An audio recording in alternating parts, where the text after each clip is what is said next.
Did you know that the Republicans don't like President Obama and that President Obama doesn't really like the Republicans? Yeah, I guess you probably knew that. That's not news. But the New York Times had an interesting piece that came out yesterday about how the Democrats actually, the congressional Democrats especially, are actually frustrated with President Obama as well. The article was titled, "Obama is seen as frustrating by his own party." And we're going to get to a quote from it, but a lot of it had to do with the conversation that Harry Reid, who's a Democrat obviously, was having with Mitch McConnell, a Republican, about Iraq. And Harry Reid went to the president and sort of wanted help, and basically Obama just brushed him aside and said, "You deal with it, Harry." And the article basically goes to how Obama kind of seems distant even with his own allies in his own party. So let's look at a quote from the article.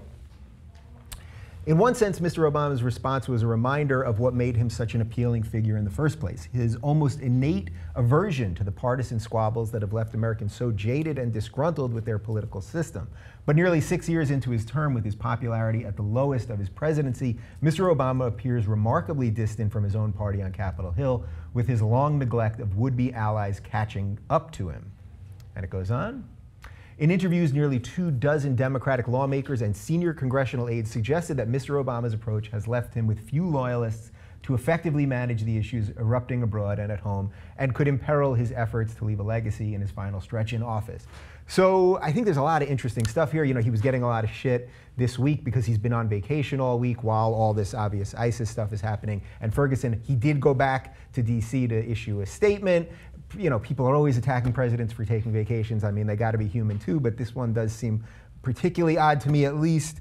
So what should we make of the Democrats? Is this just like lame duck guy? You're 6 years in, 6.5 years in, we know you're almost out, and I kind of think he's kind of over it, and yeah. Yeah, maybe he's also a little overwhelmed. So there's been a lot going on. It's over it and overwhelmed. Okay, yeah. Yeah, over it and overwhelmed, right? And so he's kind of saying, I really don't want to get involved in Capitol Hill politics. I'm kind of over it, like I'm dealing with guys in Iraq that, you know, my Obamas. I don't know what the guy is thinking, right? So he was reportedly quoted as saying, "You and Mitch work it out." So maybe he's kind of saying like, hey guys, I trust you, you're adults, start acting like it. Maybe he's the one that's frustrated with how ineffective Congress is. Well, I think he is, and I think that's what they're saying there. Like, he wants, I think, to me, it seems like he's a professor, and he wants the government to operate the way that it's supposed to by the books. You know what I mean? Like, Congress is supposed to work some stuff out and then get him legislation, and these things simply don't happen, which is why he has to take the executive actions and that kind of stuff. Yeah.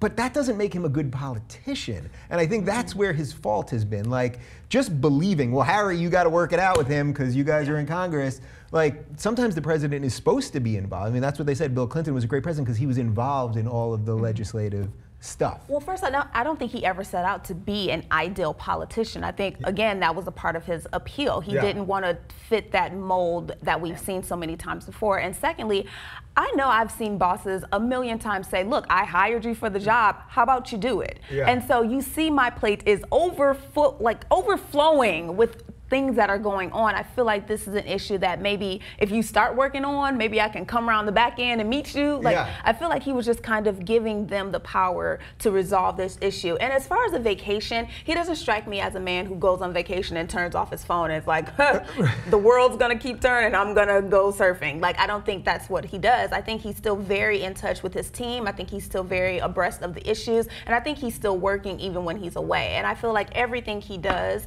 is strategic. Yes, I'm an Obama fan. I'm sure he's right. But I'm not just saying this because, you know, everything he does is right. There are things that he could do better, but I don't think he's just like, check the deuces, I'm almost out. I just don't think that's where his frame of mind is. Well, first off, I think we over it and overwhelmed for the title for his book when he, you know, when he's out. Like, that's a great title. They always do something like really serious, but over it and overwhelmed. My time as the president. I think that's a great idea. Do you think he liked campaigning more? That's kind of also what I think about him. Again, I think he's a pretty decent guy, and I think he's doing the best he can. The Republicans suck, I get it. Like, the whole system's broken. But he really, really liked campaigning and getting out there with the people. I don't know that he really likes the minutia of it. So that's why, oh, Harry, you deal with it. Like, I get it. Like, Harry, that's supposed to be your job. But I think if another person, Bill Clinton, for example, I think would be in there every day, like, trying to get things done. And again, the Republicans suck. I know I'm going to be attacked for that. They suck too.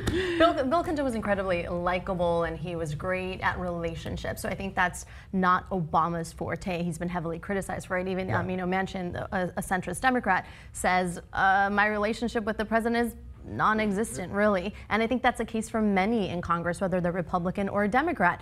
And sure, you can argue that this is potentially poor strategy on his behalf, but guys, he got reelected. He's not trying to be reelected again. He doesn't need to be popular now. And he's had some pretty successful executive orders also. So he's kind of like, you guys need me for something, or you don't want to pass something, I'm just going to sign it into law. So maybe he's a little bit disengaged. We've done many stories on that, and we could do plenty more, 'cause I'm not thrilled about that either. Do you think partly, though, like at the end of the day, the expectations were just too high? Like when you come in on hope and change, like, you know what I mean? Like, it's like, we're 6 years in now.